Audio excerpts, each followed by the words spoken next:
Bonjour à tous. Donc, je suis Amélie Dupassage. Je suis très heureuse de vous retrouver pour cette séquence consacrée aux enseignements opérationnels des décisions de la Commission des sanctions et des compositions administratives. Alors, j'ai le plaisir d'accueillir la nouvelle présidente de la Commission des sanctions, Valérie Michel-Msalem. Bonjour. Vous êtes conseillère à la Chambre commerciale de la Cour de cassation, membre de la Commission des sanctions depuis 2021 et désormais donc présidente de cette commission. J'ai également le plaisir d'accueillir Philippe Sourlas, que je présente encore, secrétaire général adjoint et en charge de la gestion d'actifs, ainsi que Maxence Delorme, directeur des affaires juridiques de l'AMF. Donc ce matin, nous allons vous présenter les décisions de la Commission des sanctions avec Madame Michel-Msalem, les transactions homologuées avec Maxence Delorme, et nous allons en tirer les enseignements opérationnels avec Philippe Sourlas. Donc pour commencer, Madame la Présidente, quel bilan dressez-vous des décisions rendues par la Commission en 2023 concernant le contrôle des prestataires de services d'investissement et les sociétés de gestion? Merci Amélie. Je commencerai par un bilan chiffré. Au cours de l'année 2023, la Commission des sanctions a rendu 17 décisions, dont 8 concernaient des sociétés de gestion ou des prestataires de services d'investissement. Par ces 17 décisions, la Commission a prononcé 40 sanctions pécuniaires pour des montants allant de 5 000 € à 25 millions. Le montant total s'élève à 34 940 000 et représente 3 110 millions pour ce qui concerne les sociétés de gestion et les prestataires de services d'investissement. Par ailleurs, 12 sanctions disciplinaires ont été prononcées, dont 8 concernent des sociétés de gestion et des prestataires de services d'investissement, en sus ou à la place des sanctions pécuniaires. Plus précisément, on compte 6 avertissements et 4 interdictions d'exercer, dont 2 qui sont allées jusqu'à 10 ans. Je précise que certaines décisions ont fait l'objet d'un recours devant le Conseil d'État ou devant la Cour d'appel de Paris et qu'elles ne sont donc pas toutes définitives. Pour ce qui concerne le fond, ce sont de façon générale des types de manquements connus qui ont été sanctionnés, ce qui n'a pas empêché la Commission des sanctions, bien sûr, de répondre à des questions nouvelles, comme nous allons le voir dans les interventions qui suivront. Merci beaucoup. Maxence Delorme, qu'en est-il du bilan des accords de composition administrative en 2023 ? Merci Amélie. Avant toute chose, je voudrais rappeler que la procédure de composition administrative, qui est une forme de transaction, est une alternative à la procédure de sanction et que les transactions conclues ne constituent ni une reconnaissance de culpabilité ni une sanction et que cette procédure ne donne pas lieu à une séance publique de la Commission des sanctions. En 2023, 10 compositions administratives ont été homologuées par la Commission des sanctions. Parmi ces 10 compositions, 2 concernaient des sociétés de gestion de portefeuille et 2 concernaient des conseillers en investissement financier. Les 2 décisions relatives aux sociétés de gestion sont très intéressantes, autant s'agissant des thèmes abordés que s'agissant des engagements prévus dans ces accords. J'aurai l'occasion d'y revenir. À noter que le montant des engagements financiers prévus dans le cadre de ces accords est en légère hausse en cumulé avec un montant total d'1 350 000 € contre 1 million en 2022 et 920 000 € en 2021. C'est évidemment une moyenne. La fourchette est assez importante puisque le montant le plus faible négocié a été d'un montant de 30 000 €, le montant le plus élevé de 600 000 €. Alors, il ressort des décisions de sanctions rendues par la Commission et des accords homologués en 2023, 4 principales thématiques que nous vous proposons d'examiner successivement ce matin. Parmi les thèmes que nous avons identifiés, on relève d'abord le respect des conditions d'agrément et du programme d'activité, ensuite les exigences en matière de respect des fonds propres, puis la valorisation des actifs et enfin les frais. En outre, la Commission a apporté un éclairage intéressant sur des obligations qui s'appliquent à des agents liés de prestataires de services d'investissement établis à l'étranger. Alors, pour respecter le délai imparti pour cette séquence, nous avons été contraints d'écarter certains thèmes qui pourtant étaient également largement examinés par la Commission des sanctions en 2023. Il s'agit notamment donc du traitement des conflits d'intérêts, de la sélection des investissements, du respect de l'exigence d'adéquation dans le cadre du service de conseil en investissement et de la lutte contre le blanchiment et le financement du terrorisme. Alors sur ce dernier thème, dont je vous rappelle qu'il fera l'objet d'un atelier spécifique le jeudi 28 mars, je vous propose de nous arrêter tout de même un instant sur un point particulier qui pourrait vous intéresser, s'agissant des déclarations erronées dans les questionnaires LCBFT. Est-ce que vous pouvez nous en dire un mot, Madame la Présidente ? Tout à fait. Je dirais d'abord que la lutte contre le blanchiment est l'affaire de tous les opérateurs du monde financier. Chacun a sa place, quelle que soit son importance. Dans une décision du 24 avril 2023, la Commission des sanctions a, sur ce thème, constaté une défaillance du dispositif procédural mis en place par la société de gestion en cause, et elle a ensuite relevé l'absence de supervision et de contrôle sur l'activité de son délégataire en charge des diligences de lutte contre le blanchiment et le financement du terrorisme. Et enfin, et c'est le sujet qui nous intéresse, elle a considéré que la société avait complété de manière erronée les questionnaires de lutte anti-blanchiment, et elle a retenu que ces erreurs, qui portaient sur des points purement factuels, ne nécessitant aucune interprétation, constituaient un manquement à l'obligation d'agir de manière honnête et loyale, avec compétence, soin et diligence. Même, elle a retenu ce point même si les manquements étaient limités en nombre, puisqu'il s'agissait simplement de 3 erreurs sur 70 questions, mais c'est une façon de montrer à quel point des réponses exactes à ces questionnaires sont importantes et à quel point les autorités de contrôle sont vigilantes à ce sujet. Alors justement, Philippe Sorlas, que faut-il en retenir ? Il n'aura échappé à personne que l'AMF s'efforce depuis 3-4 ans de renforcer son approche de supervision par les risques, notamment en ayant recours à un nombre croissant de questionnaires, d'exercices de collecte, de reporting. Le questionnaire LCBFT en est un bon exemple, finalement. Alors, ce que les sociétés de gestion ne savent pas forcément, c'est que ces questionnaires, on les utilise ensuite pour procéder à des notations individuelles de risque, LCBFT, pour chacune des sociétés de gestion. Et ces notations, elles nous servent ensuite elles sont assez importantes pour déterminer notre programme de contrôle. Donc on voit que ces questionnaires-là sont vraiment une des pierres angulaires de notre approche de supervision. C'est la raison pour laquelle vous aurez encore vu ce matin de nouvelles priorités de supervision dédiées à cette thématique de la qualité de données. Et donc, je pense que il est important d'avoir en tête tous ces éléments. Nous avons fait beaucoup de pédagogie sur le sujet et certainement cette décision constituera un élément pédagogique de plus pour les responsables de la conformité dans ce domaine. Alors, rentrons désormais dans le vif des thèmes que nous souhaitons aborder ce matin. Madame la Présidente, pourriez-vous nous présenter les enseignements qui peuvent être tirés des décisions concernant le respect des conditions d'agrément et le programme d'activité ?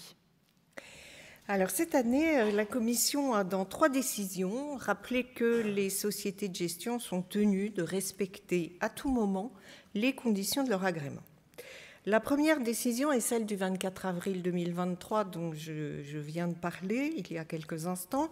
Dans cette affaire, le dossier d'agrément de la société de gestion prévoyait que celle-ci serait dirigée effectivement par 2 personnes et que l'un des dirigeants qui était nommément désigné était localisé à Paris et qu'il était présent à 100% au sein de la société de gestion.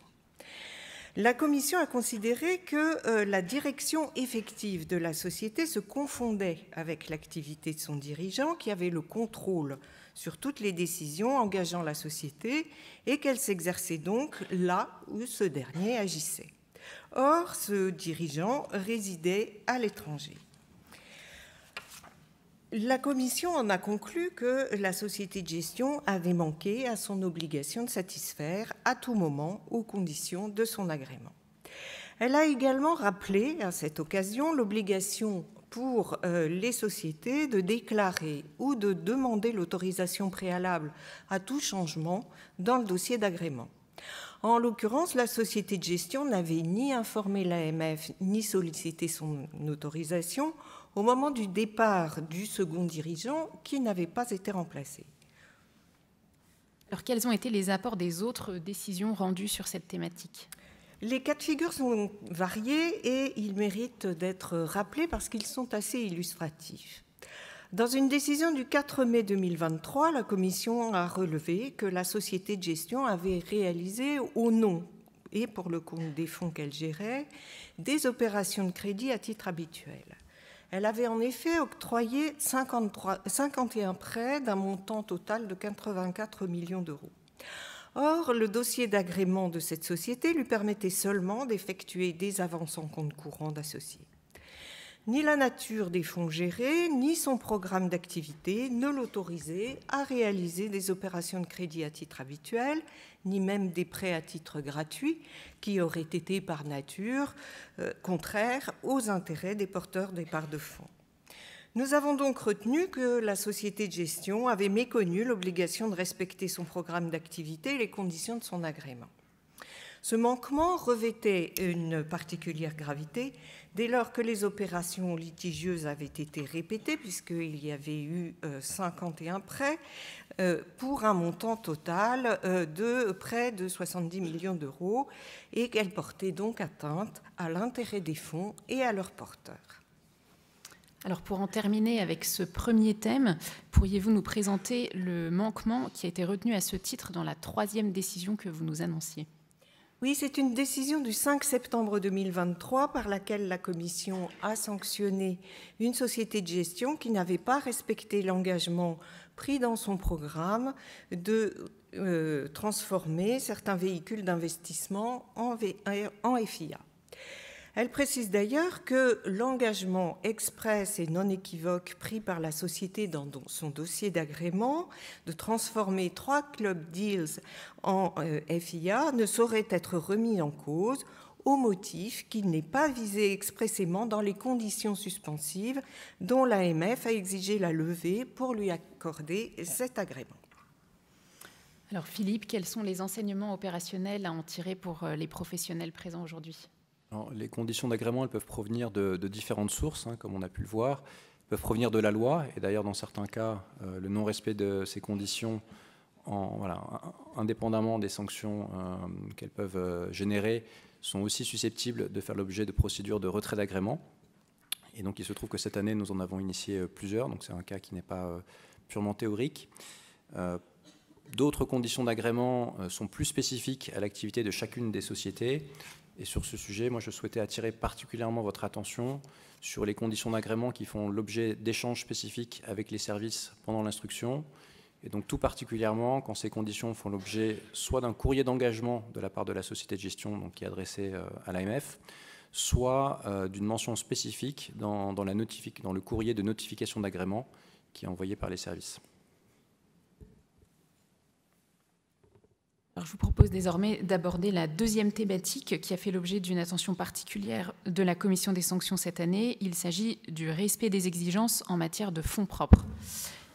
Là encore, une obligation à laquelle les sociétés de gestion doivent être attentives tout au long de la vie des sociétés. C'est évidemment un élément important dans un objectif de robustesse de l'établissement et de protection de l'épargne investie. Dans une décision du 16 mai 2023, la Commission a pris le soin de rappeler quelles étaient les modalités de calcul des fonds propres et des fonds propres supplémentaires. Et elle a précisé, s'agissant de ces derniers, que leurs modalités de détermination sont alternatives. Elle a aussi indiqué, toutefois, qu'une fois que le choix avait été réalisé, ces modalités deviennent impératives. Dans cette espèce, les exigences de fonds propres n'avaient pas été respectées par la société de gestion. La Commission l'a également sanctionnée parce qu'elle n'avait pas placé ses fonds propres dans des actifs liquides ou aisément convertibles en liquidités à court terme. Alors, le respect des obligations en matière de fonds propres a également été traité dans un accord de composition administrative homologué cette année. Que pouvez-vous nous en dire, Maxence ? Oui, en effet, c'est un accord du 26 juillet 2023. Il était reproché à une société de gestion 2 griefs relatifs précisément au respect par cette société de ses obligations en matière de fonds propres. Le premier grief concernait ses obligations relatives au caractère opérationnel de sa procédure de calcul, de suivi et de placement des fonds propres.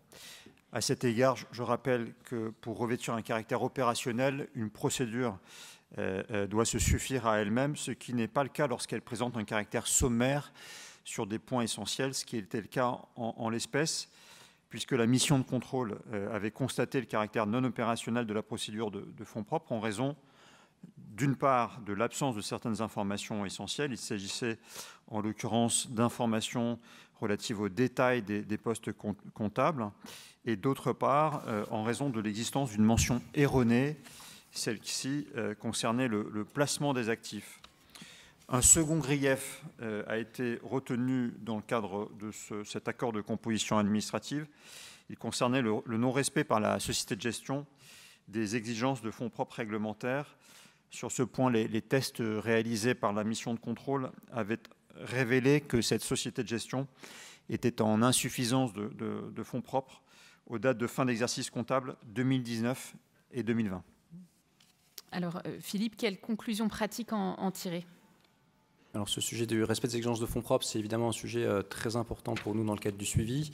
Je crois que je l'évoquais déjà l'année dernière. Nous constatons une augmentation assez sensible du nombre de sociétés de gestion qui se trouvent en situation d'insuffisance de fonds propres, avec récemment un certain nombre de dossiers assez problématiques pour lesquels nous avons pris connaissance de façon très tardive de ces difficultés financières et plusieurs cas de placement en liquidation sans poursuite d'activité des sociétés de gestion concernées, ce qui est tout à fait dramatique pour les clients, puisqu'en l'occurrence, certains des fonds n'étaient ni liquidés, ni même désinvestis. Donc on comprend bien que la logique de ces exigences de fonds propres, c'est de prévenir ce type de situation, et donc nous sommes amenés à renforcer, à être un peu plus strict dans notre approche dans le cadre du suivi sur cette thématique. C'est évidemment un enjeu de protection des clients, mais ma conviction, c'est que c'est aussi un enjeu pour les sociétés de gestion. Notre expérience de ces situations délicates, c'est que dans ce cas-là, les dirigeants ont en général, ou même toujours, des plans de redressement. Donc ils essaient de nous convaincre qu'ils ont besoin de temps pour mener à bien ces plans de redressement.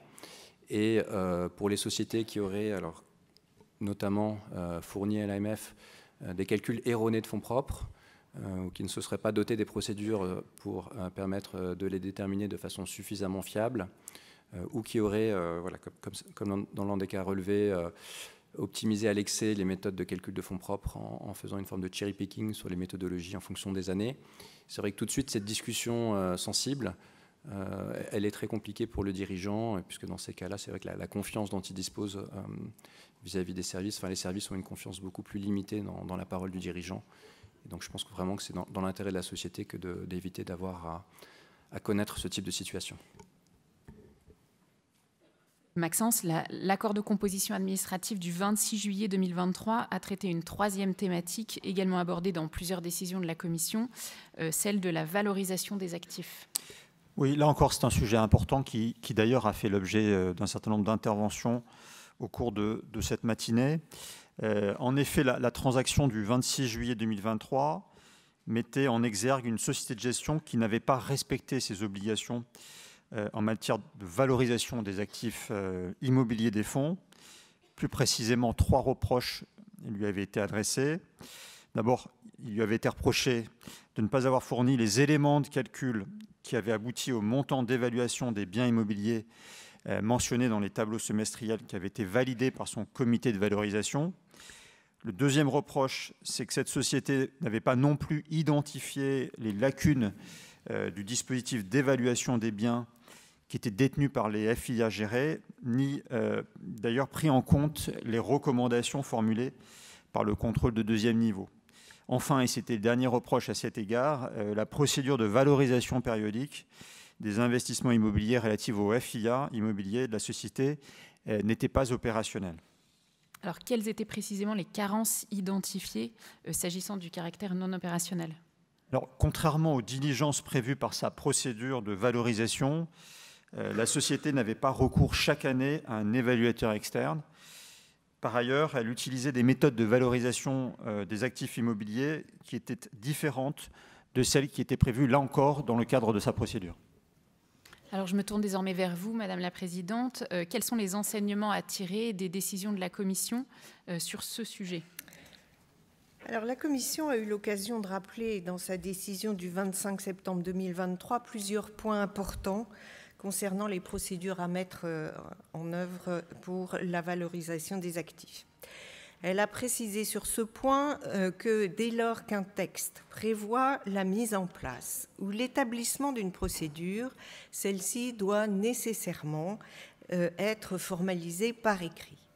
En outre, est-ce vraiment nécessaire de le rappeler, cette procédure doit être opérationnelle, ce qui n'était pas le cas en l'espèce.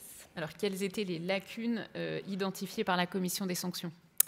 Alors, dans cette affaire, la Commission a estimé que la procédure ne détaillait pas suffisamment le processus d'évaluation parce qu'elle ne spécifiait pas les méthodes de valorisation à appliquer par typologie d'actifs.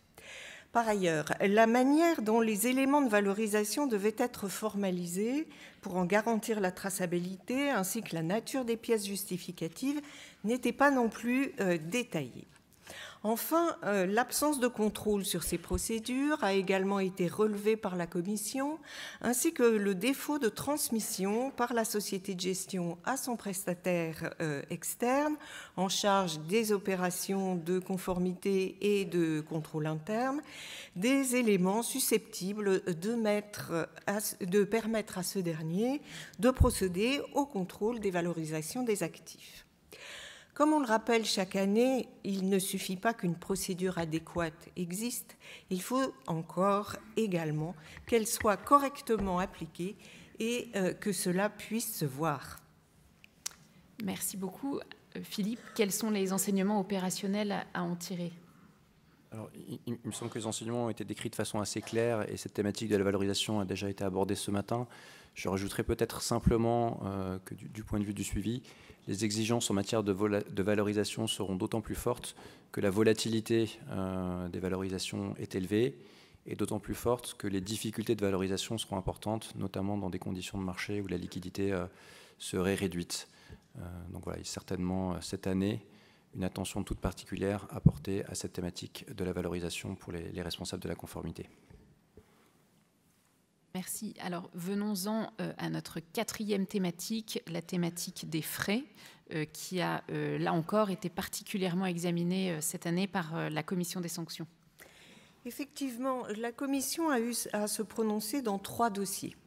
Tout d'abord, dans une décision du 26 juillet 2023 qui a notamment donné l'occasion de rappeler les principes applicables pour l'établissement des procédures dont il est largement question depuis tout à l'heure, et en particulier celles relatives aux rétrocessions des frais de gestion liés à la commercialisation des fonds. La Commission a d'abord considéré, je cite le considérant qui est d'une grande clarté, je ne dirais pas mieux, le caractère adéquat et opérationnel d'une procédure interne s'apprécie notamment au regard des spécificités de l'activité du professionnel concerné et des obligations à respecter, ainsi que de sa facilité d'appréhension par les collaborateurs de la société.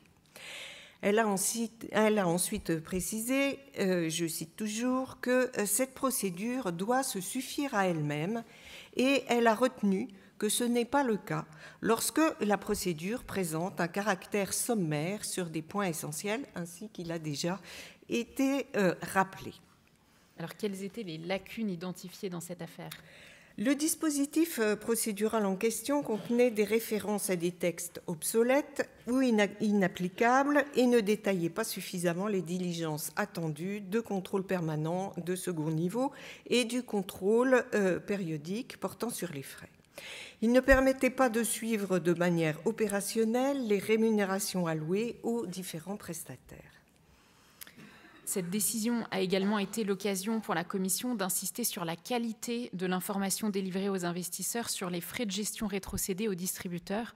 Est-ce que vous pouvez nous en dire plus ?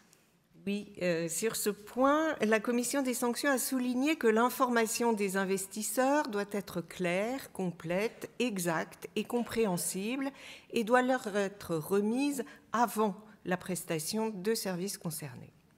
Elle a ajouté que l'information doit porter cumulativement sur l'existence de la rémunération, sa nature et son montant ou le mode de calcul de ce montant.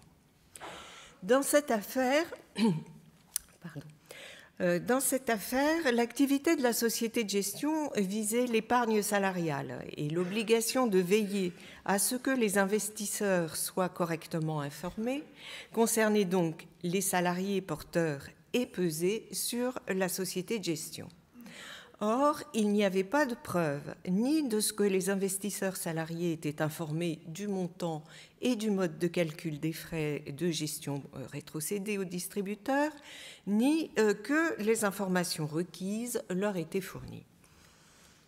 Alors, cette question de l'information sur les frais a également été examinée dans une décision du 19 juin 2023 qui concernait un PSI. Que pouvez-vous nous en dire ?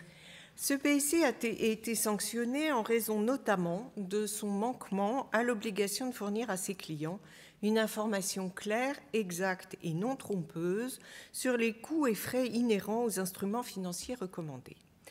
En particulier, la Commission a relevé notamment l'absence de mise en place de devis de frais ex-ante sur une certaine période et l'absence d'estimation raisonnable des frais réels. Elle a également souligné le fait que les relevés de frais ex post n'incluaient pas l'ensemble des frais supportés par les investisseurs. Le sujet des frais de gestion a été abordé dans le cadre d'une troisième décision, celle du 16 mai 2023, mais cette fois à l'occasion de l'appréciation des règles de calcul des frais de gestion prévus par les règlements des fonds et des frais de gestion indûment perçus. Quels sont les apports de cette décision ? Tout à fait. Dans cette affaire, la Commission a considéré que la méthode de calcul des frais de gestion de certains fonds gérés par la société de gestion ne respectait pas les stipulations prévues par les règlements des fonds. Ainsi, les frais de gestion prélevés n'étaient pas ceux annoncés et cela avait conduit la société de gestion à prélever davantage de frais qu'elle n'aurait dû. Alors, je me tourne vers vous, Philippe. Quels sont les enseignements opérationnels à en tirer ? Alors, les discussions européennes en cours sur l'introduction de nouvelles règles sur la thématique des frais, telles que ce qui a été présenté par Frédéric ce matin, ne doivent pas nous faire oublier que des règles existent déjà actuellement. Et d'ailleurs, les griefs portant sur des erreurs de calcul des frais ou sur une mauvaise information sur les frais sont relativement fréquents. J'attirerai peut-être plus spécifiquement votre attention sur une information spécifique sur les rétrocessions de frais, dont le régime a été renforcé par MIF 2 il y a quelques années et dont l'expérience nous montre qu'il n'est pas toujours bien appliqué. Merci. Alors, Maxence, s'agissant des accords de composition administrative, pourriez-vous nous dire quelques mots sur les accords ayant donné lieu à des engagements de remédiation marquants cette année ? Oui, je focaliserai mon propos sur un accord en particulier qui date du 2 juin 2023, auquel je vous renvoie à la lecture complète sur notre site internet, qui comportait en effet des engagements de remédiation, je dirais, originaux. Avant de les aborder, un mot sur les griefs qui avaient été notifiés dans le cadre de ce dossier. Trois griefs. Le premier portait sur un manquement aux obligations d'une société de gestion en matière de diligence, de soins, de compétences et de professionnalisme. En l'occurrence, le reproche concernait la structuration des fonds à gestion indicielle de la société, qui ne permettait pas d'atteindre les objectifs de gestion affichés dans les documents réglementaires de ces fonds. Dit autrement, les objectifs de gestion affichés dans les prospectus et les documents d'information clés pour l'investisseur qui avaient été remis aux clients ne pouvaient pas être atteints, quelles que soient les conditions de marché du fait même de la structuration du fonds. Le deuxième manquement était celui qui concernait l'obligation d'informer clairement et de manière non trompeuse les clients ayant souscrit à ces fonds En pratique, la société de gestion avait décidé de changer son objectif de gestion. Or, dans l'information qu'elle avait donnée à ses clients par courrier, elle s'était limitée à mentionner simplement une précision sur la rédaction de l'objectif de gestion, sans indiquer que celui-ci avait été modifié dans un sens défavorable au porteur. Le troisième manquement à l'obligation, cette fois de disposer d'un dispositif de contrôle interne efficace et opérationnel. Il s'agit là d'un grief assez classique et qui, en quelque sorte, découlait des deux précédents. S'agissant cette fois des engagements de remédiation, toute une série d'engagements étaient prévus. En particulier, donc, l'accord retient d'une part le versement d'une somme de 600 000 € au Trésor public et en complément des engagements directement au profit de certains investisseurs. Plus précisément, la société de gestion s'est engagée, dans le cadre de cet accord, à verser aux investisseurs éligibles une quote-part des frais de gestion et de fonctionnement prélevés sur certains des fonds au-dessus d'un certain taux, en l'occurrence 0,75%. La somme totale maximum de ces versements était évaluée à près de 8 millions d'euros, plus précisément 7 750 000 €. L'engagement de versement aux clients d'une somme de près de 8 millions est doublement inédite, d'abord par son montant même, et ensuite parce que l'accord prévoit des modalités assez particulière. L'accord prévoit en effet que la société de gestion s'engage à payer au Trésor public la différence entre ce montant de près de 8 millions d'euros et la somme effectivement versée aux investisseurs, compte tenu des mécanismes mis en place pour les identifier et l'incertitude sur une partie d'entre eux à pouvoir le faire. Dit autrement, si certains clients ne sont pas retrouvés, eh bien les sommes doivent être versées au Trésor public. Enfin, et ce de manière beaucoup plus classique, conformément aux pratiques de l'AMF en matière d'accord de composition administrative qui font suite à des contrôles de l'AMF, des engagements de remédiation ont été prévus. Je vous renvoie à la lecture de l'accord à cet égard. Alors, avant de conclure, je vous propose que nous évoquions rapidement les apports spécifiques de la décision rendue le 10 novembre 2023 à l'égard d'un agent lié français d'un prestataire de services d'investissement chypriote. Que pouvez-vous nous en dire ? Alors, il s'agit de la toute première fois, effectivement, qu'un agent lié est sanctionné par la commission des sanctions. Plusieurs enseignements ressortent de cette décision. Tout d'abord, je rappelle qu'un agent lié est un intermédiaire qui agit pour le compte d'un prestataire. Dans cette affaire, une société proposait à ses clients, en tant qu'agent lié d'un psy chypriote, de souscrire à des CFD, des contrats financiers avec paiement d'un différentiel. Cette souscription s'effectuait par le biais de comptes accessibles sur une plateforme en ligne. La Commission a considéré que l'agent lié devait s'assurer que ses collaborateurs, dont la mission était de vendre pour son compte des instruments financiers, disposent d'une qualification minimale ainsi que d'un niveau de connaissance suffisant.